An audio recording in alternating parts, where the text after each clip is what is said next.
So the starting point, which I guess is not necessarily a great surprise to people, is the pandemic exaggerated what was already happening maybe in terms of digital transformation, but particularly the extended enterprise, people working from all manner of different locations, possibly on a permanent basis or a mixture of now, home working, office.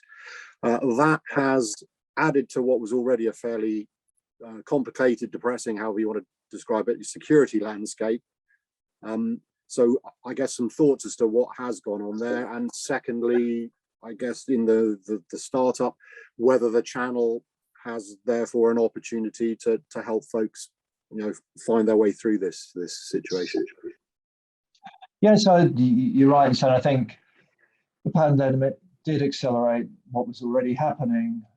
From a security perspective, over the past few years, we've seen that networks generally have become more complex, of course. I think the perimeter has become far more porous than it was a few years ago. If you think back a few years ago, most of the users, the assets were based behind the corporate firewall. It was all very easy to manage.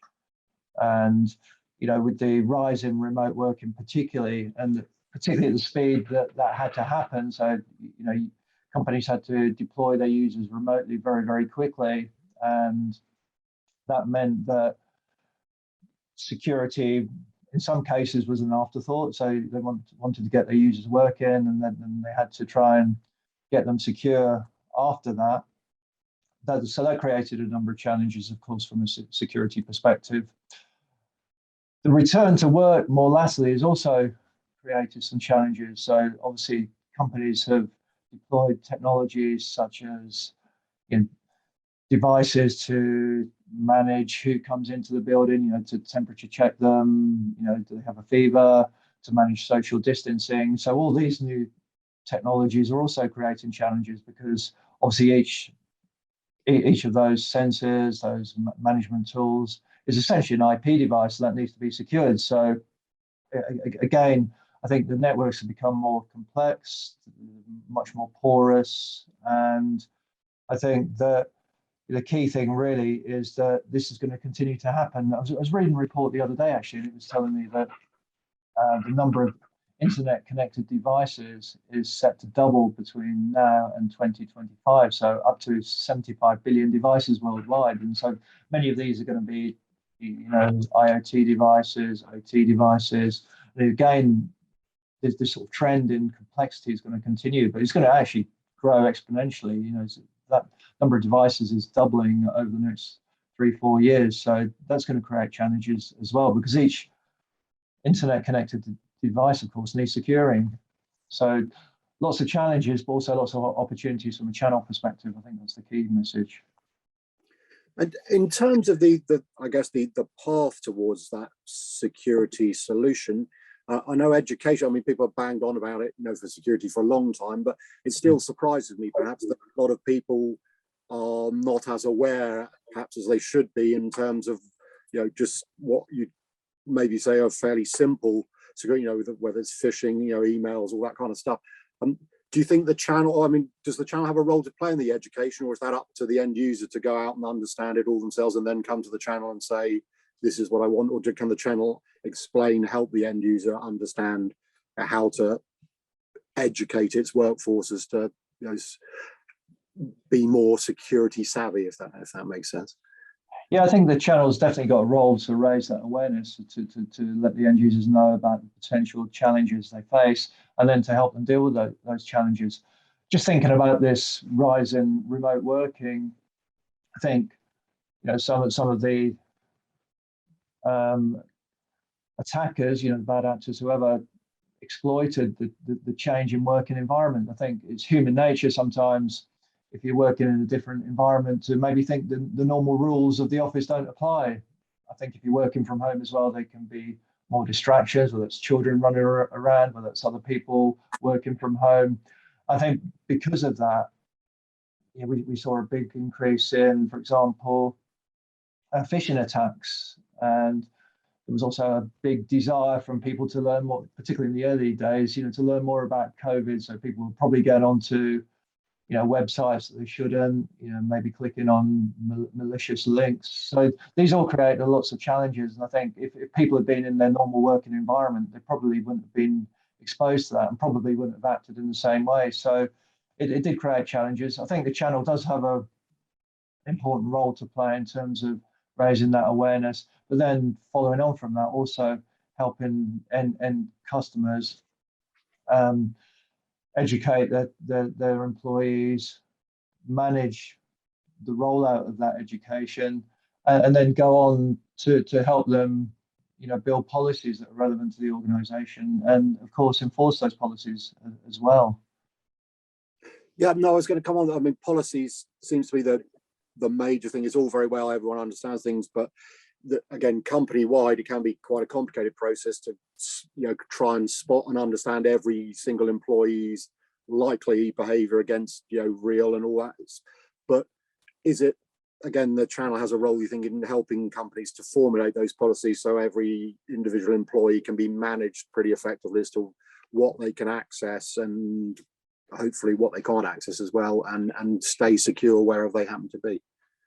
Yeah, as you said before, this isn't a new area. So, acceptable usage policies for the internet and other IT tools have been around for a long time. I think it's important that the channel does help with that process. Obviously, there's tools that are available to make it more efficient and streamlined. And then also, remember, this needs to be an ongoing process. So it's not a one-off exercise or something that needs to be done on a continual basis. And also, there's other tools that are available to check that awareness, to do, say, simulated phishing attacks and see who clicks on a link where they shouldn't, who opens an email from a source that's not known. And so there's different ways in which you can test employee awareness. And I think those are really powerful as well. And I think it does make people know that this might happen, then I think they're much more aware, and rather than just clicking on something without thinking, it does mean that they will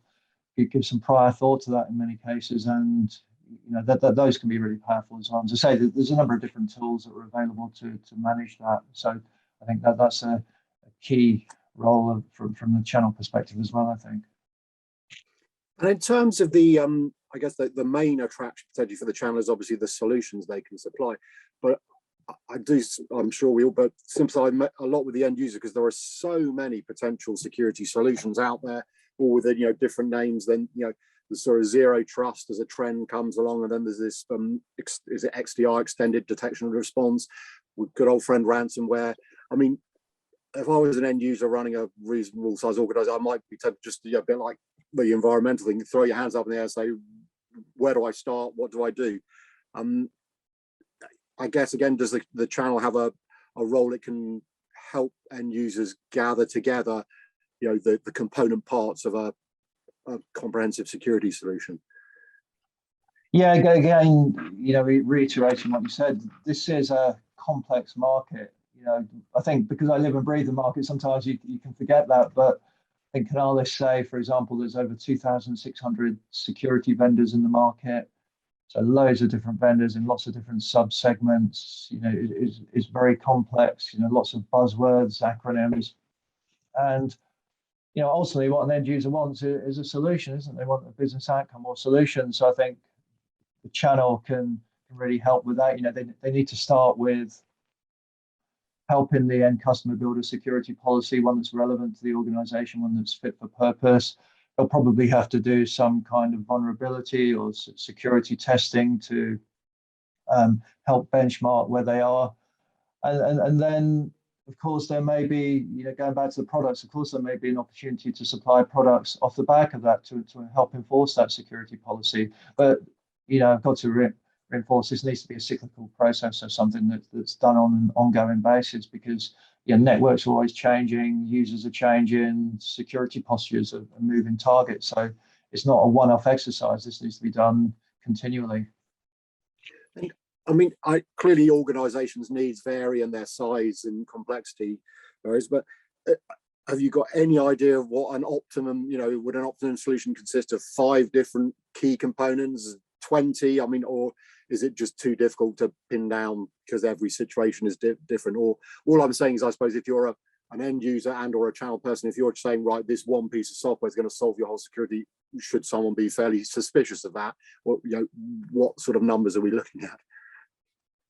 I think it's there's no one size fits all. It really depends upon the type of end customer, the data, the business, the regulations that apply for their industry. So there's no one answer. Of course, there are certain solutions that partners could put together that may work for a typical customer in a typical market segment. So maybe a channel partner sells into legal companies and they supply a solution to legal companies, and maybe there's an offering, security offering that they could build into that as part of that solution. It may not encompass everything that the end customer needs for the whole end-to-end security, but it could be part of the broader solution that they sell. But I think in answer to your question, there's no one size fits all really, and I think this is where having a relevant policy and checking the security baseline is really important. It could be also that someone supplies Office 365 and someone wants that the partner could build a security solution to go alongside that, or to have a recommended offering to sell with that Office 365 deployment. So partners can build solutions to wrap around their broader IT offerings, and we'd encourage that. I think security, a key message really is that security should be baked into all IT and digital transformation projects, not necessarily handled as an afterthought. It should be done at time of design. And then the another issue that intrigues me is the ownership, I guess, of this security solution then as well, because I guess the end user is potentially thinking, oh well, Mr. Channel Company has supplied this for me. He's stood behind it, so I can rely on him. The channel companies maybe are thinking that their vendors have some sort of responsibility, and then when something goes wrong, I don't know whether that happens or not, but there's a possibility of people pointing fingers in different directions. But the problem is obviously the end users had a breach and perhaps underwhelmed at what happened. Do you think the channel needs to be aware of what its responsibilities are and aren't, and also educate the end user that we're doing this, but it's still up to you, Mr. Customer, or the vendors, or I guess what I'm trying to say is a bit of a supply chain. Where does the channel sit in that supply chain? Yeah, that's a good question. So I think, first the end users need to understand the service levels, SLAs that they've in place with their different suppliers. So the end user needs to do some due diligence on this. That way they can have a sort of playbook built for different scenarios. And, if X happens and they speak to this supplier or they take this step, I think the channel also needs to be very transparent about where their obligations lie and how far their obligations go, and are there any potential gaps? If they're saying that they're going to look after or offer a managed endpoint security service, what does that actually entail, and where do their responsibilities stop? So the channel needs to be very transparent, I think, with the end customer, so that ultimately the end customer can understand if there are any gaps and how they manage the different scenarios, or what, depending upon what happens. And I guess for a lot of channel companies, it's a very attractive space, because as we sort of discussed, it's security is front and center of every aspect of IT, and even more so in this kind of connected digital world we're in. Is there again, I appreciate the earlier question, I'm sure it's horses for courses, but if you're a channel company with, shall we say, minimal history in security, is there, do you think, a minimum period of time it'll take you to get up to speed?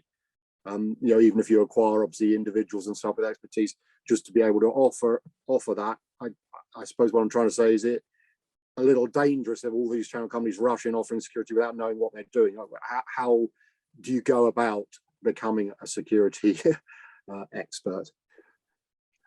I think traditionally, if I wind the clock back 10, 15 years, most of the companies that were supplying security tend to be pretty specialist, and they were servicing sort of enterprise type customers.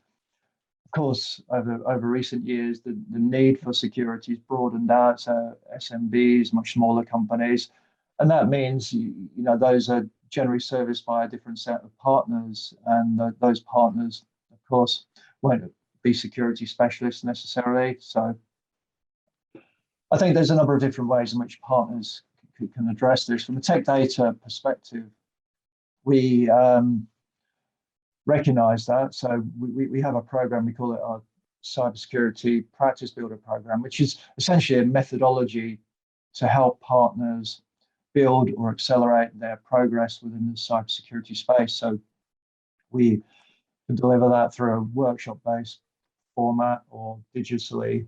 We assign a concierge to help the partner define what they want to achieve, and then we guide them through that process. So within that, there's a number of different modules. So everything from helping the partner build a strategy for the cybersecurity space through to helping them develop their portfolio of products, services, and solutions, through to marketing those, and then sales execution of those. And the concierge will guide the partner through that and help them reach their desired outcome. So from I suppose a business enablement perspective, we're trying to help the partners with that.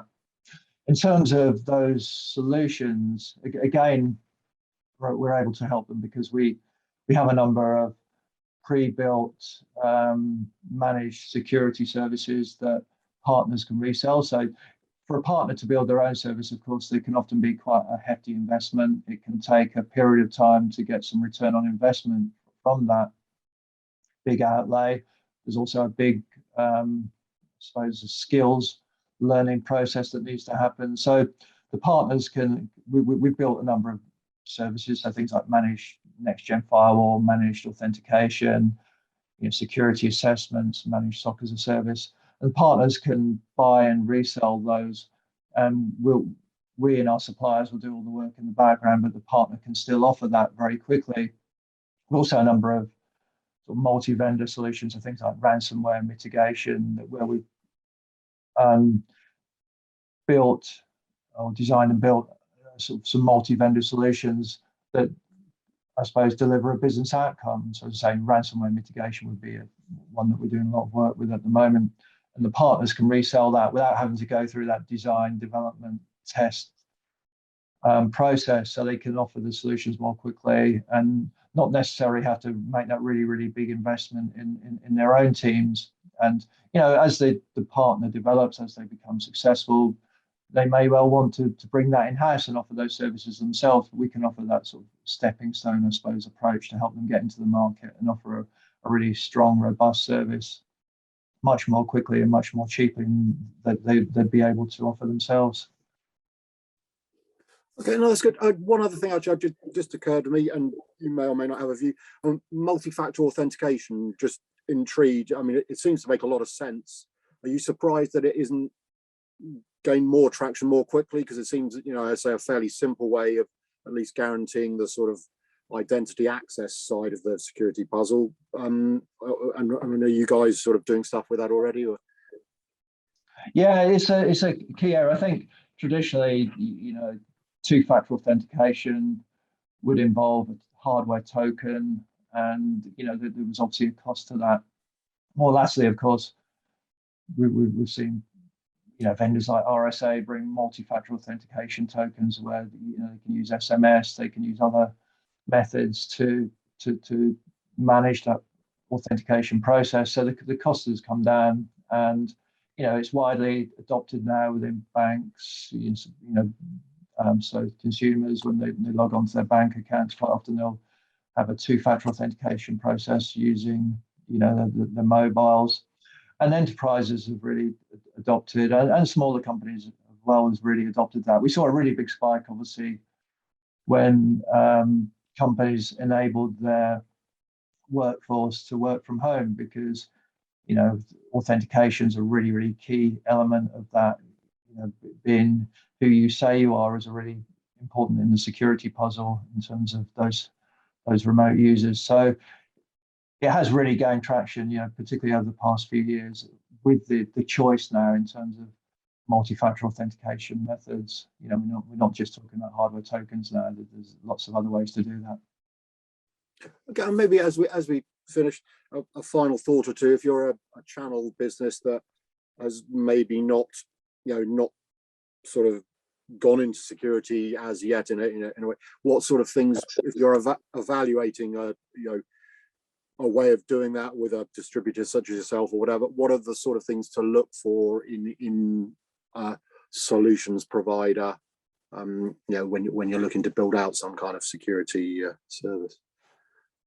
I think security should, as I said before, should be baked into all IT solutions. So, do it from the start. Don't treat it as an afterthought. I think the key word of advice would be to build a proper plan within this area. Be very clear about what you want to do. Work with companies that can help you do that, because sometimes it can be expensive to do everything yourself. So look to partner in some cases, maybe, particularly as you enter the market. It can be a really good way of doing that. So to leverage relationships you have with, say, distributors to offer those solutions, and then over time, as you build expertise and you can start to bring some of those services in house. I think generally speaking now, there's a fairly general awareness that a partner doesn't have to do everything. I think if you went to many of the partners 10, 15 years ago, there was this sort of mindset they had to do everything themselves. And I think now, because of the complexity, the way that things have changed, there's a general understanding that it makes sense to partner in some areas, and you don't necessarily have to do everything yourselves. Ultimately, if you own the customer relationship and you can tie these providers together and offer a really good solution to the end customer, then I think it makes sense for everyone. Okay, well, it's been lovely to chat to you, David. So I appreciate your time. Thank you very much indeed. Oh, thank you.